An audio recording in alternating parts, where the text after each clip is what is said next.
Comment un homme d'Afrique de l'Ouest a-t-il tenu tête à l'armée française pendant presque 20 ans? Un homme d'Afrique de l'Ouest a tenu tête à l'une des plus grandes puissances militaires du monde. Son nom? Samori Touré. Stratège brillant, empereur redouté, résistant, acharné. Alors que la France avançait pour conquérir l'Afrique, lui reculait pour mieux frapper. Voici l'histoire de l'homme que l'armée française n'arrivait pas à briser. Samori Touré naît vers 1830 dans la région du Wassoulou, une zone située entre l'actuelle Guinée, le Mali et la Côte d'Ivoire. À cette époque, l'Afrique de l'Ouest est un espace en mouvement, royaume, empire, guerre locale. Mais une menace se profile à l'horizon, l'expansion coloniale européenne.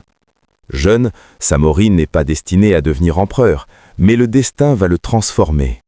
Après la capture de sa mère lors d'un conflit local, il entre dans le monde militaire.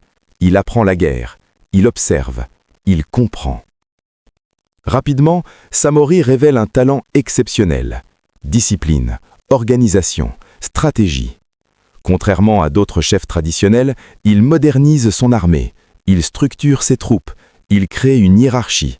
Il développe une cavalerie mobile, il met en place un véritable État, l'Empire du Wassoulou.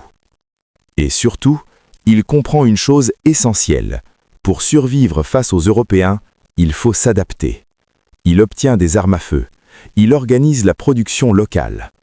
Samori ne se contente pas de combattre, il anticipe. Dans les années 1880, la France accélère sa conquête en Afrique de l'Ouest. Objectif, relier le Sénégal au Niger. Mais un obstacle majeur se dresse. Samori Touré. Les affrontements commencent. Bataille après bataille, Samori adopte une stratégie brillante, la guerre de mouvement. Il évite l'encerclement, il déplace sa capitale, il brûle ses propres terres pour empêcher l'ennemi d'avancer. Une tactique radicale, mais efficace. Pendant près de 18 ans, l'armée française avance, mais ne parvient pas à l'éliminer. Il se replie vers l'est, puis encore plus loin.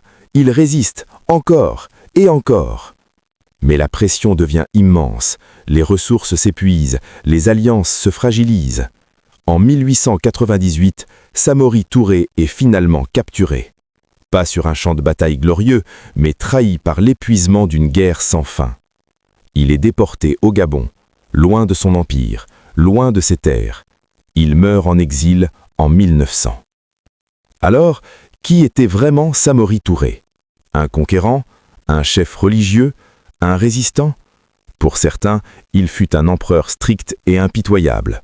Pour d'autres, il incarne la résistance africaine face à la colonisation. Une chose est certaine, il a ralenti l'avancée coloniale. Il a montré que la conquête ne serait pas facile, et son nom reste aujourd'hui gravé dans l'histoire d'Afrique de l'Ouest. Samori Touré, l'homme qui a tenu tête à un empire.